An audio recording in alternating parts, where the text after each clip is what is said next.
Gràcies, presidenta. Doncs si ens partirem la intervenció, faré una primera intervenció més de lectura política des de Catalunya Sí que es pot dels pressupostos d'aquest departament en global i una lectura dels elements d'afers socials i després el meu company Marc Vidal farà la lectura de la part més de treball.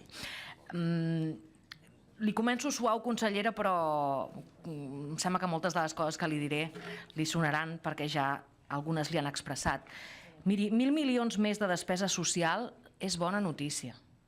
Això també s'ha de poder dir. És una bona notícia tenir 1.000 milions més d'euros per despesa social. Però, precisament tal com començava vostè, consellera, amb més de 300.000 persones en atur de llarga durada, més de 100.000 llars sense ingressos, on una de cada 4 persones continua en risc d'exclusió, on gairebé la meitat de les dones, si haguessin de viure dels seus propis ingressos, serien pobres, no és suficient. No és suficient. No estem ni als nivells del 2010, ja li han recordat, però és que per tant, no podem ni tan sols revertir les retallades que s'han fet des d'aquell any durant els darrers anys nefastos de crisi i de retallades en serveis públics per fer-hi front. I, evidentment, si no revertim retallades, encara menys amb aquests pressupostos, capgirem realitats, que és el que ens pertocaria en un moment com l'actual, fer canvis estructurals de fons i reduir desigualtats. L'evidència més clara és que tenim molts incompliments encara dels compromisos del ple d'emergència social. 10 mesos després d'aquell ple, només estan aplicant un 38% de les mesures i una de cada 4 ni tan sols han estat iniciades. I estem parlant de les que no han estat iniciades, de les que no s'estan implementant, de responsabilitats seves, consellera, d'aconseguir mesures per un mercat de treball més inclusiu, serveis públics de qualitat i ingressos mínims adequats. I aquests pressupostos no reverteixen aquest incompliment d'aquests acords del ple d'emergència social. Aquells acords essencials del ple d'emergència social, acords de consensos polítics en aquesta cambra, però que venien a partir de consensos de les entitats socials des de fora. Són, per tant, mal que ens pesi a nosaltres els primers i mal que li pesi segurament també a vostè, pressupostos de continuisme de les polítiques del govern Mas. I és que l'única forma que no fos així és que hi hagués una veritable política fiscal diferent plantejada en aquests pressupostos, una veritable política d'ingressos diferent plantejada en aquests pressupostos. I avui, lamentablement, no només sabem que no hi és en aquest projecte de pressupostos, sinó que no hi serà. Tampoc a partir de la negociació que s'obre en aquesta tramitació de la llei de pressupostos i de la llei de mesures fiscals en aquest Parlament. Per tant, amb un planteig fiscal de pressupostos d'Artur Mas que no variarà ni una coma, com ja han deixat ben clar, només poden fer uns pressupostos estil Mas. I uns pressupostos estil Mas no són el que necessita la ciutadania de Catalunya en temes d'afers socials ni de treball. Consellera Bassa, estic segura que vostè voldria fer un pressupost de treball i un pressupost d'afers socials realment d'esquerres. Ho vull creure.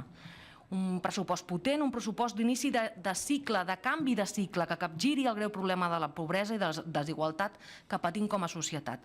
Però el principal obstacle que està tenint vostè per poder-ho fer el té a casa. Són els senyors Junqueras i els senyors Puigdemont que han tancat en un despatx que no es toca ni una coma de la fiscalitat convergent que vostès hereten. I no revertir les retallades vol dir cronificar-les. I no prendre mesures per iniciar canvis estructurals contra la desigualtat vol dir mantenir un sistema que les alimenta. Un sistema que, com ens deia l'informe d'Oxfam aquests darrers dies, fa que 3 persones a Espanya acumulin tanta fortuna com 14,2 milions de ciutadans de tot Espanya, Catalunya inclosa.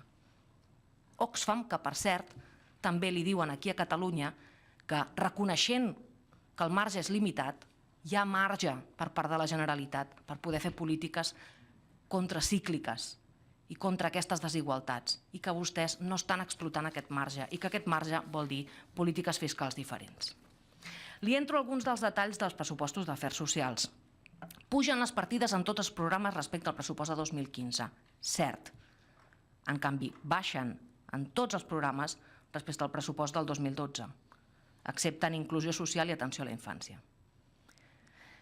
I respecte a 2010, baixa tot, excepte dependència. Clar, que dependència hi ha hagut incorporació de nous graus des del 2012 i, evidentment, que s'ha d'incrementar. Només faltaria que no s'hagués incrementat des del 2010. Ho dic per situar en global algunes d'aquestes dades que vostè ens ha donat. I sí, saben que nosaltres som els primers que denunciem els incompliments de l'Estat en els temes de dependència, conjuntament amb vostès i amb qui faci falta. I permetin-me parlar d'alguns elements concrets que per nosaltres són prioritaris o haurien de ser prioritaris en els pressupostos d'afers socials del 2017. Una prioritat clara és la política de rendes i d'ajudes a l'emergència social. Caldria estar garantint una partida específica per posar en marxa la renda garantida de ciutadania. Nosaltres vam promoure aquella moció per dir que el 2017 hi ha d'haver en el pressupost una partida per la renda garantida de ciutadania i no hi és. I no hi és. I respecte a la renda mínima d'inserció, amb què entrarà més en detall el meu company Marc Vidal ara a continuació, tampoc, per molt que incrementin les partides per la renda mínima d'inserció, estan en realitat corresponents amb un increment de beneficiaris segons les seves pròpies dades. Per tant, no estan fent una política de rendes valenta que es correspongui amb les necessitats del 2017 amb aquests pressupostos. Tampoc en les ajudes d'emergència. Parlen en el pressupost per programes de millorar l'equitat de les prestacions econòmiques, però fixin-se que tots els objectius que en realitat s'estan posant en el seu propi pressupost per programes és mantenir la resposta a les persones en temes de prestacions de manteniment, mantenir, i és que en realitat, quan després anem al detall dels indicadors, no només és mantenir, sinó fins i tot reducció. Preveuen reduccions de les prestacions en manteniment de la llar per determinats col·lectius. Preveuen reduccions en els beneficiaris de prestacions per cobrir necessitats bàsiques. Preveuen reduccions en els beneficiaris de pensions assistencials de vellesa i malaltia. Preveuen reduccions en els beneficiaris dels subsidis de la LISMI. Ni tan sols és mantenir. Això és el que diu el seu text de projecte de pressupostos. L'altra prioritat per nosaltres essencial en temes d'afers socials, dependència. Tot i emportar-se el gruix del pressupost d'afers socials, un 70%, evidentment és així i hauria de seguir-ho sent, també ens ha de reconèixer que és totalment insuficient per garantir l'entrada amb garanties de totes les persones que tenen dret a rebre una prestació per dependència. És totalment insuficient per garantir-ho. Per reduir la llista d'espera de places residencials, que pot arribar a ser d'entre 4.000 o 8.000, depenent de com s'interpretin les dades del propi govern, amb esperes d'entre 3 i 4 anys, està clar que no hi fem front amb un increment que vostès preveuen de 1.100 places aquest any. Està clar que no hi fem front. Per tant, la bola es va fent gran. Ens cal uns pressupostos que donin un salt qualitatiu molt més enllà de 1.100 places residencials per donar resposta a aquesta llista d'espera. I això, nosaltres som els primers que ho diem amb responsabilitat. Només es pot fer amb una política fiscal diferent, amb una política d'ingressos diferent. No ho podrem fer mentre continuem fent pressupostos de l'estil Mas. I permetin-me 3 dades extres o 3 exemples extres que no avancem en temes de dependència. Quan a prestacions econòmiques vinculades preveuen prop de 4.000 beneficiaris menys que el que preveien per l'any 2016. Quan a PUATs també preveuen una reducció important, la més important dels últims anys. Pel que fa a persones pendents d'ajuda de cuidador no professional, ens diuen que hi hauria unes 20.000 persones desateses. Preveuen un increment de 1.000. Està clar que no estem donant resposta a la realitat del 2017. I per acabar, consellera, igualtat. Només preveuen un manteniment dels objectius o dels indicadors amb la xarxa de violència masclista, la xarxa d'atenció, reparació i tal a les dones víctimes de violència masclista. Em sembla, evidentment, del tot insuficient. Celebrem que preveguin aplicar el decret d'indemnitzacions per a dones víctimes de violència masclista i els seus fills i filles. Ho celebrem. Però continuem també fent curt encara quan a subvencions en plans de polítiques de dones per a entitats que lluiten per la igualtat. I crec que avui també aquí, en aquesta comissió, cal seguir denunciant que aquests pressupostos de la Generalitat de nou, vaja, ara clarament, no compleixen amb la llei d'igualtat quan a impacte de gènere. no està fet, aquest impacte de gènere als pressupostos, i per tant no estem complint ni la pròpia llei d'igualtat. Quan a infància observem amb preocupació que el govern no posa l'accent en la situació de vulnerabilitat i pobresa de la infància, i quan a joventut seguim esperant a dia d'avui un pla de retorn als joves exiliats, que és un compromís pres per la Comissió de Joventut d'aquesta cambra. Continua el meu company Marc Vidal amb els elements de treball. Gràcies. Gràcies, diputada. I ara passem la paraula al senyor diputat Vidal. Gràcies, presidenta, consellera i tot el seu equip directiu. Siguin benvinguts i benvingudes una vegada més. Agraïts per les seves explicacions, tot i que poc confiats amb el resultat final, com ja veurà. Deixi'm posar-la en context com vostè ha fet. Coincidim perfectament. Fa pocs dies hem conegut les dades de l'atur que l'Observatori del Treball del seu departament ens ha enviat. Són dades per l'esperança, certament, perquè hi ha hagut una important reducció del nombre de persones aturades. Un 12% interanual està molt bé. Qualsevol podria pensar que estem en una bona línia per recuperar una situació social esperançadora. Però deixi'm ser una mica findus, allò del congelat. Tot i la davallada de l'atur, ens mantenim en uns nivells de desocupació insostenible en comparació amb els inicis de la crisi. Més de 170.000 persones més sense feina que el 2008. Les dones pateixen l'atur amb major intensitat que els homes perquè són més de la meitat de la població aturada, 54,2, i cal recordar que les dones són les que corren el risc de ser les principals víctimes dels efectes de la crisi. El total de contractes registrats a Catalunya el mes de desembre és de 224.851, dels quals un 88,3% són de caràcter temporal. Per tant, el timidíssim creixement de la contractació respecte a fa un any evidencia que la reducció de l'atur no es tradueix directament en ocupació, primer, i molt menys en contractació estable si tenim en compte aquest elevat percentatge de nova contractació temporal. El mes de novembre de 2016 es va tancar amb 267.319 persones aturades a Catalunya, que rebien algun tipus de protecció per l'atur. Què vol dir això? Vol dir que hi ha prop de 200.000 persones aturades que no reben cap tipus d'ajut. I de les que reben prestacions, gairebé una tercera part són assistencials.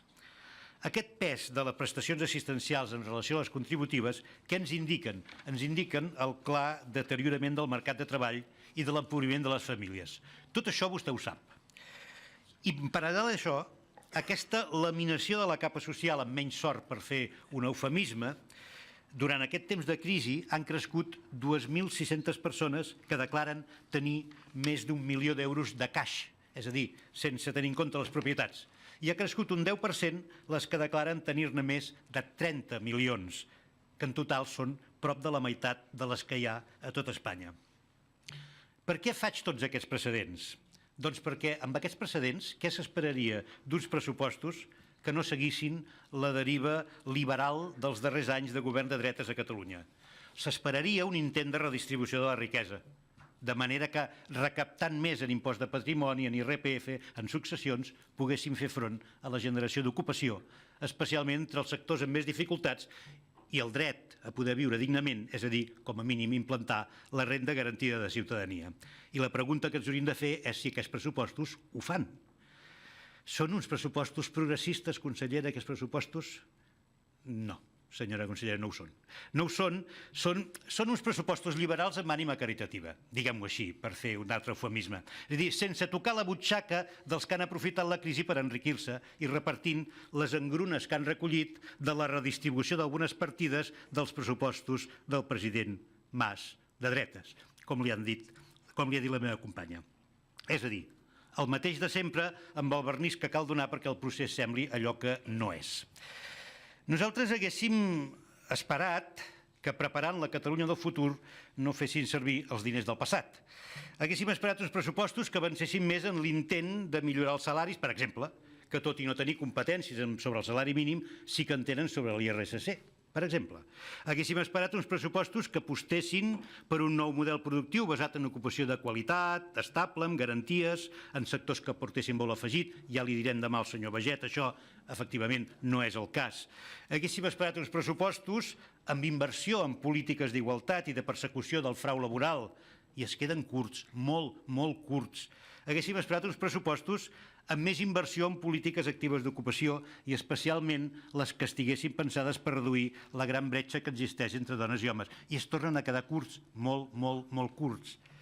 Haguéssim pensat en uns pressupostos disposats a generar drets per a donar resposta a qui no té feina, que qui no té prestacions i, per tant, per establir diners suficients per a començar a implantar la renda garantida de ciutadania. I els diners que hi ha, vostès ho saben, no són suficients per poder-ho fer.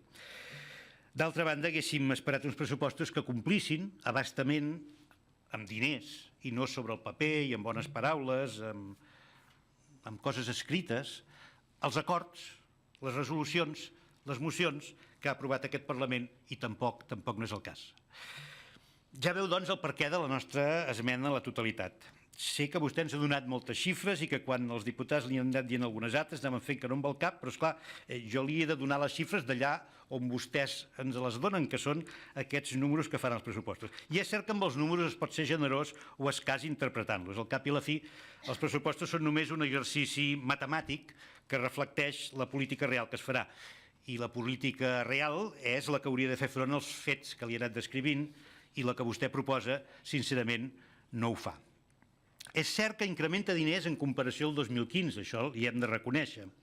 Ara bé, miri, el conjunt de la despesa consolidable del seu departament disminueix 8 milions d'euros en relació al projecte fallit del 2016. 8 milions d'euros. No hi ha, per tant, cap increment substancial del 2016, nosaltres el vam votar en contra. No hi ha cap increment substancial que permeti incorporar compromisos que ens fessin decantar el nostre vot cap a un altre costat, com per exemple, ja n'hem parlat, la renda garantida o un increment substancial de la persecució del frau laboral o de la sinistralitat. Senzillament el que vostès han fet és un intercanvi de cromos entre el programa 331 i el programa 333 que li han permès quadrar els números, simplement, en relació al 2016. Per tant, és cert que millorem els programes que pugen en relació al 2015 i fins i tot és cert, li he de reconèixer que només atrapem el total de la despesa del programa 33, Foment de l'Ocupació, del 2012. L'atrapem, i prou. Però anem per parts. Veurem per què aquest projecte és encara pitjor que el que vostès van presentar el 2016. Només li agafo dos exemples perquè, evidentment, no tindré temps per gaire més. Programa 331, ocupabilitat. Miro els seus indicadors, els que vostès posen en relació al SOC. Els llocs de treball pressupostats són els mateixos que el 2016, 1.284. Per tant, amb els mateixos llocs de treball difícilment variarem res, si no és demanant més esforç als treballadors, que ja prou n'hi estem demanant els darrers anys. Però si mirem el global de les despeses previstes d'aquesta mateixa pàgina que vostès ens han enviat, vostès preveuen 35.470.542 euros menys que el 2016. 35 milions menys. En aquest cas, no és difícil trobar sorpreses en els seus propis indicadors en relació als objectius. Per exemple, nombre de persones que realitzen un itinerari professional. El 2014, 15.787. 2015, 27.000. 2016, 18.900. 2017, 13.100. Hem anat baixant, o el nombre d'empreses informades i assessorades mitjançant la cartera de serveis, de 4.752 a una previsió de 4.600. Vaig de pressa. Programa 333 d'Igualtat, Qualitat i Integració Laboral. En relació a la renda mínima d'inserció, mitjana anual d'expedients vigents de la RMI no varia. 31.000 el 2017. Nombre d'actuacions d'inserció laboral adreçades a les persones destinatàries. S'incrementa un 9%. Cert. Ara, de 6.000 a 6.500. Jo no sé com aniran enquadrats aquí aquests famosos, aquest increment dels 70 milions més amb els que hauríem de comptar.